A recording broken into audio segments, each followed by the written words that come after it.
Okay, are we ready? Liz Wheeler Show, episode 422, take one.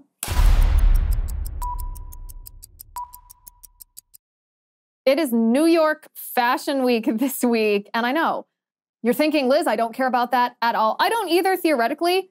I do like fashion, but not what New York Fashion Week dubs fashion. I think fashion and style are supposed to enhance beauty, not make people look weird. However, I think you'll be very interested in this story. So New York Fashion Week, as you know, is a bunch of runway shows where designers parade models around wearing outrageous outfits, and celebrities come, and it's just a bunch of hobnobbing, basically like snobby celebrities from around the world.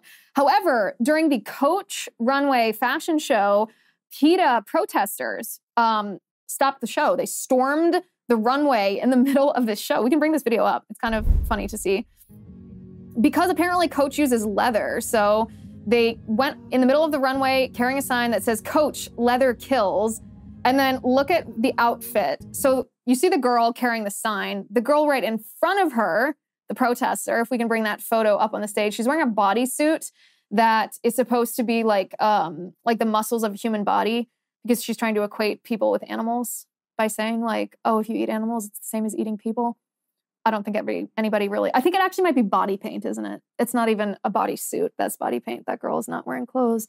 Lovely. Well, here's the interesting part, right? So it's kind of funny to me when these far leftists, either the climate activists, stop highways or glue themselves to things or throw tomato soup at paintings. Like, I think they're ridiculous. I think they should be punished. They're disrupting society. But what's funny to me is PETA are huge hypocrites. And I want to read you a post on X from Cassandra McDonald. She goes, activists with the ironically named People for the Ethical Treatment of Animals stormed the Coach runway, with one of them wearing just underwear and body paint to protest the brand's use of leather. The irony in the situation comes from the fact that PETA has killed thousands of dogs and cats over the years. This is a study. This is what they said. After reviewing 2 months of records, Kovich found that 245 of the 290 animals, that's 84% that PETA took into custody, were killed within 24 hours. Only 17 were reported as adopted or in foster homes. Kovich noted that PETA's shelter did not meet PETA's own published guidelines for operating a humane animal shelter. This report was from PETA Kills Animals. In 2019, PETA killed 1,500 cats and dogs. The following year, PETA's so-called shelter took in 2,650 animals and euthanized 67% of them. That is 1,763 animals.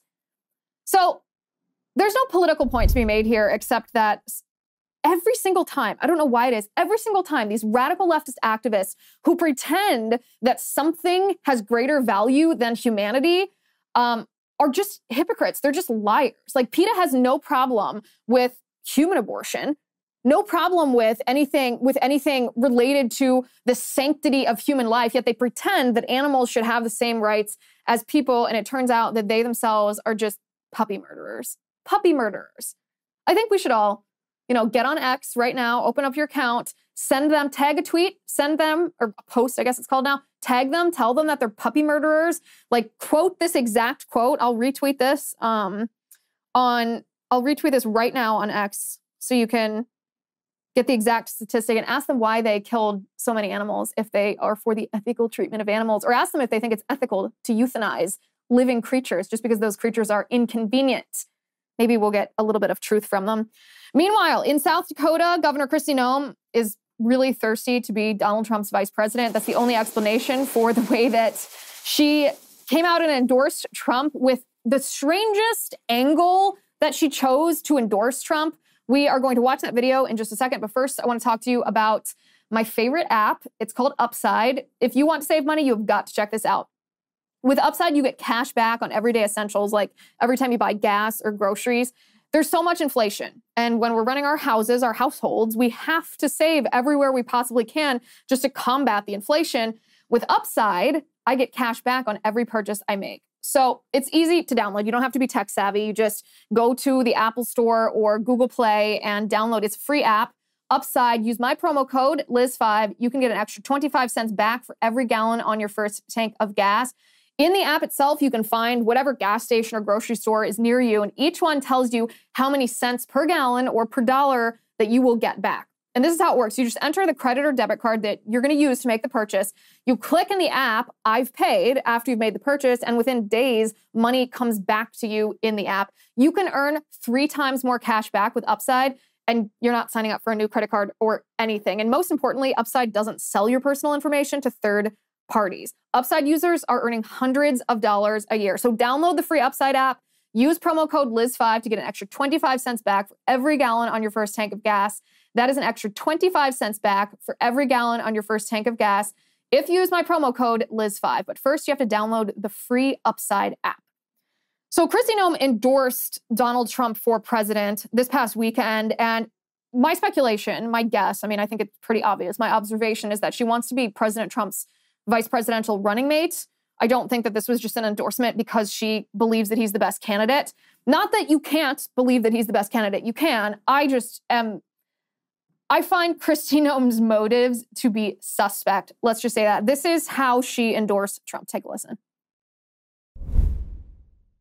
I haven't seen these other candidates fight when it really mattered, when it was hard to do the right thing for our country. Now, some of them talk pretty tough, but where were they when the pandemic was raging?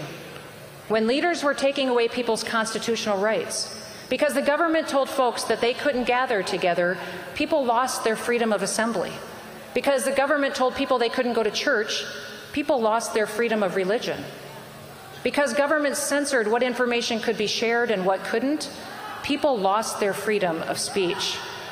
Where were these candidates then? They were silent. They were cowering. Or worse yet, they were locking down their own people. They were pushing mandates. They were closing beaches, even arresting people for taking a spring break. Now, yes, I will be attacked for speaking the truth to all of you tonight. And yes, I expect that Joe Biden, these candidates, their political operatives, and the media will perpetuate ugly, hateful misinformation in an attempt to destroy me and my family because of our opinions. It's nothing new, and frankly, I'm getting pretty used to it.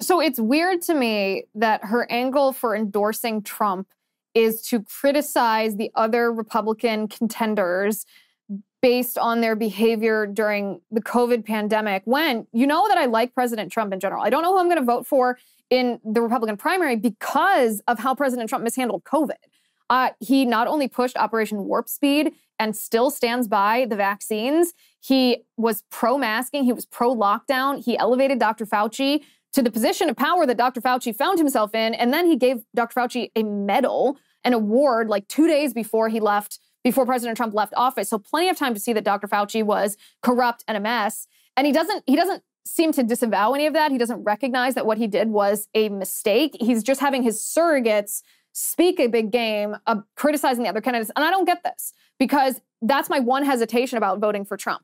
My hesitation, so the top 3 candidates in the Republican primary, obviously Donald Trump, Ron DeSantis, and Vivek Ramaswamy. And there's a deal breaker in each candidate for me.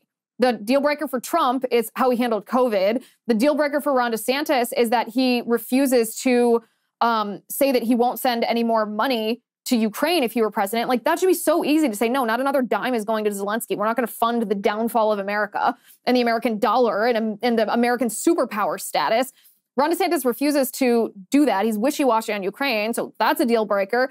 And then Vivek Ramaswamy, we'll talk about him a little bit more further along in the show because he had a very interesting post on X about how he's going to address the administrative state if he does win the White House. And it's a very interesting post. It's a very interesting plan, and I want to discuss that. However, it doesn't matter in a sense what Vivek is saying now because just last year or 6 months ago, a year and a half ago, he was saying things that were completely different. So it makes me not trust him. It makes me worry that he's essentially a globalist dressed in populist clothing, saying to us what he thinks we want him to hear or what we want to hear. And I don't know, it leaves a feeling in my gut that I just don't quite trust him, even though I want to, because I do like what he's saying. So there's deal breakers about each of these 3 candidates. I don't know who I'm going to vote for. All that to be said, it doesn't make sense to me that Kristi Noem would take this line of attack against Trump when this is his biggest weakness among his own base, in addition to the fact that She was governor, of course, when COVID was raging. And I want to bring up a tweet. A tweet from 2021. This is from July 31st, 2021. She's obviously the governor of South Dakota. This is what she said. She was talking about vaccine mandates at the time. She could have spoken out against this, and she didn't. Instead, this is what she said. Workers whose employers are mandating a vaccine for continued employment have the power to say no. Our robust economy and job market gives them the option to find a new employer that values personal choice and responsibility and doesn't force mandates on their employees.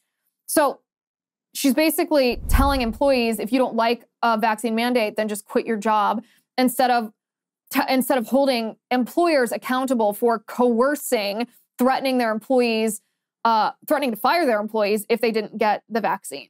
Like, that is the definition of wishy-washy. She wants to pretend she's on the side of the worker, but she doesn't want to tick off the corporations and companies that have vaccine mandates. That's the definition of wishy-washy. That's how she handled COVID.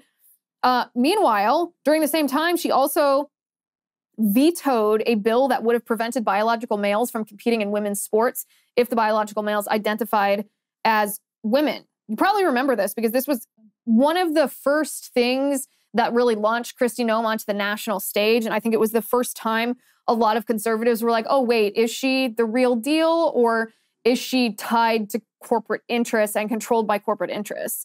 So this is from 19 The News.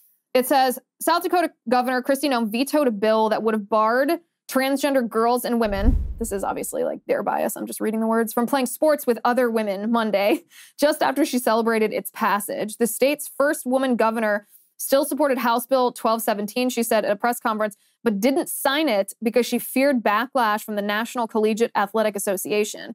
The NCAA is a private association, Noem said. That means they can do what they want to do. And even though I fundamentally disagree with them when it comes to this issue, if South Dakota passes a law that's against their policy, they will likely take punitive action against us. So Noem sent the bill back asking for exemptions for college athletes. So she was afraid of the NCAA. She was afraid of the lobbyists who were telling her, well, the NCAA is going to take their business elsewhere. And she caved to these corporate lobbyists instead of protecting women's sports. So all that being said, she endorsed Trump because she wants to be vice president. And President Trump, I have no idea what he thinks of her. He might really like her. He might agree with her. She might be exactly the kind of running mate he wants. Well, that remains to be seen. But if I were Trump, I would just say no to Kristi Noem. Just say no to Kristi Noem. I think that she is too tied to corporate interests, too tied to lobbyists, too wishy-washy in the moments that really matter, the pivotal cultural moments that matter to us all. Meanwhile, down in New Mexico, the governor, Michelle Lujan Grisham, literally said that she is not obligated to uphold the Constitution, that she can suspend your constitutional right to keep and bear arms at her whim. I'm not exaggerating this. This video, maybe you've seen this already. Maybe we can watch it again together if you have already seen it. Maybe you haven't seen it yet. When I first saw the headlines about this, I thought conservatives might be exaggerating a little bit. I thought, okay, well, surely she couched this in some way. Surely it wasn't this blatant of her just saying, I've decided to take away your guns, therefore I'm going to do it. But when I watched the video, I found out that no, this is actually what she says. We're going to watch that in just a second. But first, I want to talk to you about American Hartford Gold. This is a question that I often ask myself as the mom of a young child. You know, we're a young family just making our mark in the world. And it feels like the future is growing more insecure and uncertain by the day, which isn't really the feeling that I like. I mean, take inflation, for example. We pay more and yet we get less because we're facing not just inflation, but soaring interest rates and the question of, are we going to be in recession soon? And if so, what does that mean for our businesses, our jobs, our retirement funds? And then on top of that, we have Fed Chair Powell warning us that we're supposed to brace for more pain, which I can only assume means economic pain since that's his thing. Fortunately, though, even in the face of this insecurity, there is a way to secure your hard-earned nest egg. You can do what I did. You can call the only precious metals dealer I trust, American Hartford Gold. They make it simple and easy to protect your savings, your retirement accounts with physical gold and silver. With one short phone call, they can have physical gold and silver delivered right to your door or inside your IRA or 401k. If you call them right now, they will give you up to $1,500 of free silver on your first order. So don't wait. Call them now. Call 866-781-7499. That's 866-781-7499. or text Liz to 65532. So I'll warn you before I play this video. This is New Mexico Governor Michelle Lujan Grisham announcing that she's just suspending your constitutional right to keep and bear arms because she has unilaterally decided it's an emergency because an 11-year-old child was shot. Now, clearly, that's a horrendous tragedy. As a parent, I can't even fathom what that would be like to lose your child, but then to have the added tragedy of that child being murdered, being shot. I can't even fathom it. Like, my mind won't even compute and won't even process it. When I read this story, the first thing I did before I even got mad at the politics of the thing is I just said prayers for that little girl and said prayers for the family because it's truly so awful. But the reaction to something that's this awful is not to deprive everybody else of their constitutional right to keep and bear arms. Yet this is what Governor Grisham did. I will warn you before I play this video. The audio on this clip is not the best. This was taken at a press conference. So you can hear her, but you do have to listen really closely because there's a little bit of noise in the background. So take a listen to what she says. You took an oath to the Constitution. Isn't it unconstitutional to say you cannot exercise your carry license? With one exception, and that is if there's an emergency, and I've declared an emergency for a temporary amount of time, I can invoke additional powers. No constitutional right, in my view, including my oath, is intended to be absolute. There are restrictions on free speech. There are restrictions on my freedoms. In this emergency, this 11-year-old and all these parents who have lost all these children, they deserve my attention to have the debate about whether or not in an emergency we can create a safer environment. Because what about their constitutional rights? I took an oath to uphold those too. And if we ignore this growing problem without being bold, I've said to every other New Mexican, your rights are subrogated to theirs. And they are not, in my view. Wait a minute, you're talking about crimes. There are already laws against the crimes, so how are their rights? I got it, but again, if I'm unsafe, who's standing up for that right? If this climate is so out of control, somebody should do something. I'm doing as much as I know to do. Madam Governor, do you really think that criminals are going to hear this message and not carry a gun in Albuquerque on the streets for 30 days? No. But here's what I do think. It's a pretty resounding message. So first of all, I don't know who the journalists were that were asking questions in the background, but it's the first time I've actually heard journalists at a press conference ask pressing, challenging questions to a public figure. So whoever that was, kudos. If you want to identify yourself, I'll give you credit for it. But the questions were very good because these were the words that blew my mind. She said, no constitutional right, including my oath to uphold the Constitution, is intended to be absolute. What?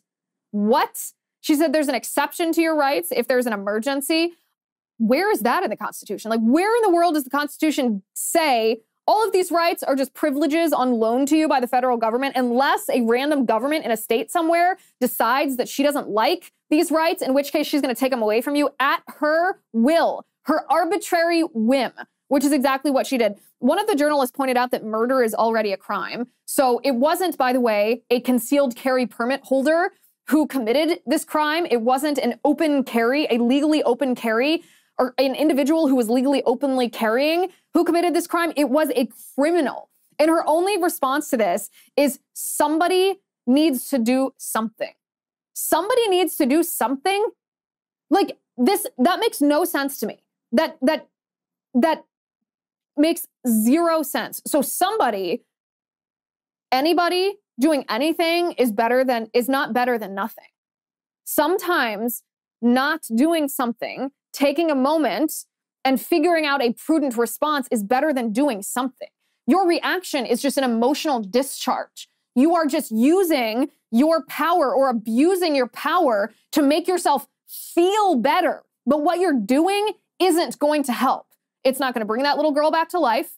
It's not going to catch that criminal. It's not going to save anybody else's life, and it's not going to stop any additional crimes. So somebody needs to do something is about the least emotionally mature response that I have ever heard. Because something, just because it's something, is not better than nothing, and it's not better than being specific and mature and prudent and legal. So believe it or not, even leftists thought that this was crazy, that Governor Grisham did this. Ted Lieu, he's one of the most leftist members of Congress from California. This is what he posted on X. He said, I support gun safety laws. However, this order from the governor of New Mexico violates the U.S. Constitution. No state in the union can suspend the federal Constitution. There is no such thing as a state public health emergency exception to the U.S. Constitution. When I saw that, I was surprised it came from him. I got to tell you. David Hogg, too, the Parkland school shooting survivor turned gun control activist turned, I think he goes to Harvard now or something, and also owns a pillow company or something. He also, and he's like, thinks that the Second Amendment doesn't even mean that you have a right to keep and bear arms. Like, that's how radical he is. He said, I support gun safety, but there is no such thing as a state public health emergency exception to the U.S. Constitution. I hate to say this because I thought I never wanted to agree with David Hogg and Ted Lieu on anything, but they're correct. That's accurate. But the somebody that should do something in this circumstance is the state legislature in New Mexico should impeach Governor Grisham. This is an impeachable offense. This is a high crime and misdemeanor. If you simply revoke the constitutional right, the Second Amendment right to keep and bear arms of the citizens of your state under penalty of violation of the law, then you should be impeached. You are unfit for office. You are abusing your power. You are a tyrant. And this will be a good demonstration for the people of New Mexico. Did the Republicans you elected to your state house, are they fighters? Do they understand the reality of the political enemy that we face? Because if they understand the reality, there'd be articles of impeachment introduced tomorrow. This wouldn't be just tweets condemning this on X, formerly known as Twitter. They would take action and get her out of there.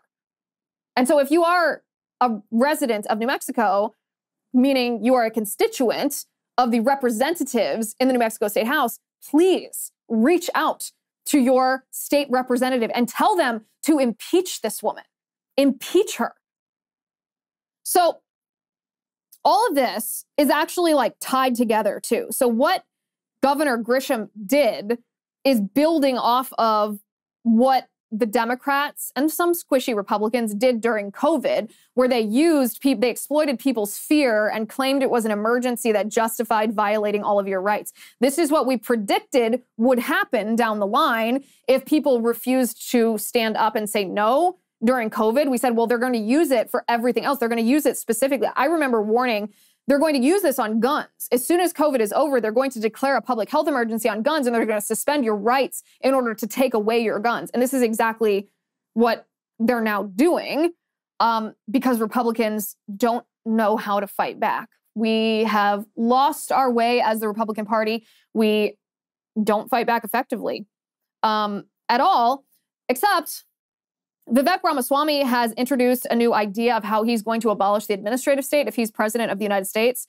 And we're going to talk about that in just a second. But first, I want to talk to you about Delta Rescue. What you guys can't see right now, because you can't see the control room behind the scenes, is our producer, Rebecca, just adopted a dog named Mr. T. And she brought him into the control room because she's, getting to know him and wants him to be attached to her. And he's here for the show today. You can't see him, but he's pretty cute. We'll have to put a picture of him on the screen. But all of this is to say Delta Rescue is a wonderful organization. You've got to check them out because they rescue dogs and cats from starvation in the wilderness. This organization is on a lifelong mission to care for animals saved from the wild, not just dogs, but cats and horses too. They are the largest care for life animal sanctuary in the world, not an ordinary shelter. This is like a super sanctuary for rescued animals to play and love and eat, heal, be happy. It's care for life, no kill. And here's how you can help. Delta Rescue relies solely on the contributions from people like us to care for their 1,500 animals. No contribution is too small. Every dollar helps and goes directly to their animals. They also send out monthly newsletters that include a heartwarming story. So I encourage you to take some time, visit deltarescue.org. They can answer all of your questions. They're happy to speak with other Good Samaritans. You won't regret it. Visit deltarescue.org, deltarescue.org, and you never know, you may be able to help a sweet pup just like Mr. T, which I think we can all agree is a great name. Go to deltarescue.org. So Vivek Ramaswamy had a really interesting post on X this weekend, and I know I've said multiple times, my opinion has not been changed yet, that I like Vivek Ramaswamy, but I don't trust him. I still feel that way. That is still my opinion. However, I think he has a valid purpose to serve, especially in this Republican primary race. And I'll explain what that purpose is in just a second, but I want to read you what he posted. He said, swamp class, quote unquote, advisors have duped presidents from Reagan to Trump into believing that the White House needs Congress to fire federal employees and shut down regulatory agencies. That view is wrong. Next Wednesday, Vivek wrote, I will lay out detailed plans for shutting down 5 major federal agencies using executive authority under existing statutes. We will reduce federal employees by 75%, shut down redundant agencies, and rescind more than 50% of federal regulations which fail to meet the West Virginia versus EPA standard. This is the single most powerful lever to unleash the U.S. economy. All that's required is a U.S. president with sufficient spine and knowledge to act. 11 a.m. Eastern at the America First Policy Institute headquarters in Washington, D.C. on Wednesday, September 13th. We are taking this movement to the next level.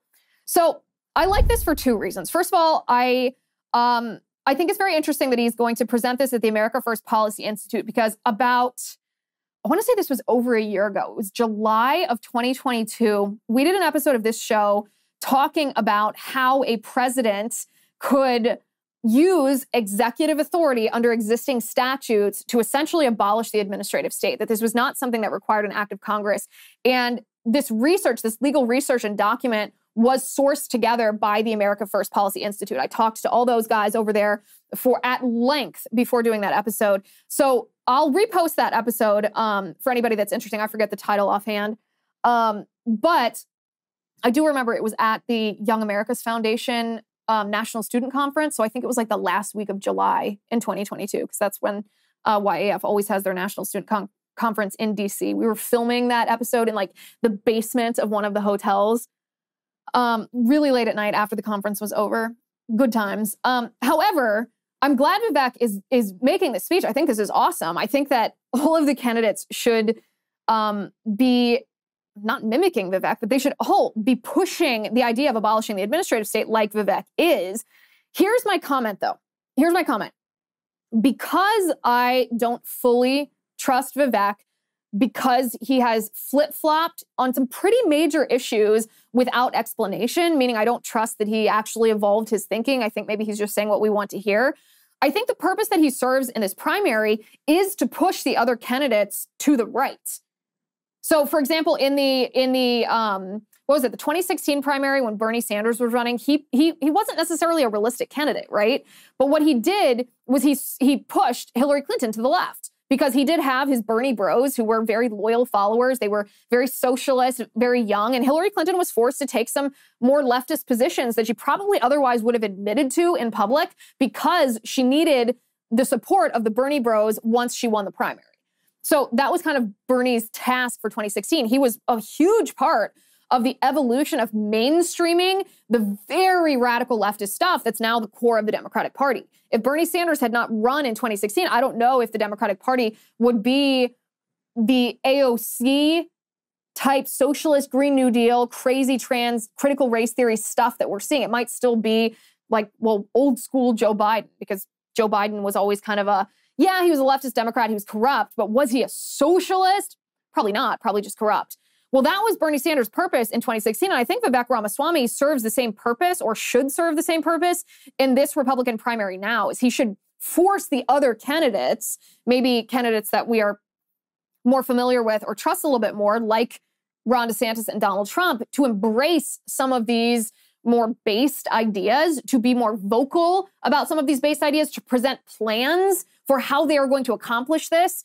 Because it's one thing to stand up at a campaign rally and claim that you want to fight the weaponization of the federal government. This is something that DeSantis does all the time. But I want to hear how you're going to do it. Like, tell me, step 1, what does that mean? Are you going to abolish the FBI? Are you going to impeach tons of people in the Department of Justice? Are you going to fire half the force? What are you going to do? I don't just want to hear you speak out against the weaponization. I want to hear exactly what that means and how you are going to execute it, how that's going to be accomplished. The same thing with President Trump on COVID, right? He just had that video that went viral being all based on COVID, like, oh, we're not going to comply, tyrants. Well, show me how you're going to use the power of the federal government to prevent this from happening if you're the president. Otherwise, you're just trying to pander to us by saying things to us that you think we want to hear. Well, Vivek Ramaswamy's purpose here should be to force these other candidates to embrace ideas that you and I find very appealing. Because I think we both find it very appealing, the idea of abolishing the administrative state, using this legal theory that was floated by the America First Policy Institute that says that the chief executive, president of the United States, the chief executive of the executive branch, has the existing authority under current existing statutes to get rid of the federal workforce. He doesn't have to wait for Congress to fire these employees. So maybe this is Vivek's purpose. Maybe, no, I don't necessarily want him to win the primary. I don't want him to be the Republican candidate. Don't really want him to be president. I do want some of these other candidates to embrace these ideas in the way that Vivek is presenting them. Maybe that's his purpose. Maybe not, but maybe that's his purpose. All right, we have time for one more random thing from the internet today. This is not political at all. This is just quite funny. I thought you would enjoy this. It is a compilation of how different Hollywood actors run. So before we show you this, we think of actors all the time, especially in action movies, as being these like macho guys, these guys that are really fit. And oftentimes they're not. Oftentimes these are like dorky theater kids. And maybe they can go to the gym and get synthetic muscles and look good on camera with a bunch of makeup and props. But their real athletic prowess or lack thereof comes out during running scenes. So take a look at this.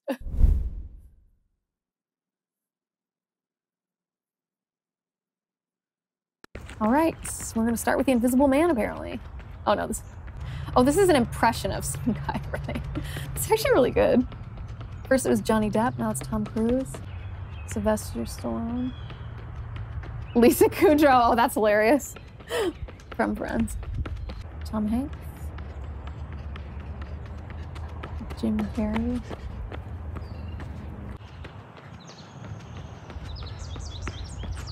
Keanu Reeves. Man, that guy's good at impressions. I think I'd be able to guess each one, even if it didn't tell me what it was. Michael Scott. And Mose from The Office. If you guys are listening to this on audio, you should go over to YouTube and watch this because it's really funny. That is funny. Just like to end the show on a not so political, not so intense note. I think that we in the control room found that video to be quite amusing. I hope you also enjoyed it. Guys, if you're not already a premium subscriber over on Locals, please join us. It's not just a cool and fun community to be a part of. You get extra content. We do extended segments just for VIPs 3 times a week over on the Liz Wheeler Show community on Locals. It's also our bulwark against demonetization. So if you are contributing to the show, which you are as a VIP, on the Liz Wheeler Show community on Locals, then we don't have to worry that advertisers are going to boycott us or that corporate media is going to try to control what we say or big tech's going to demonetize us and censor us. We can still say whatever we want, talk about the topics that are important because we know you have our back, that we're in this together, and that, you know, we're protected against cancellation. So go to lizwheeler.com/locals, become a VIP today, be part of the Liz Wheeler Show community. It's really fun, lots of benefits, but also you're part of fighting back against this assault on free speech that we're all facing in our society today. So lizwheeler.com/locals. Thank you for watching. Thank you for listening. I'm Liz Wheeler. This is The Liz Wheeler Show.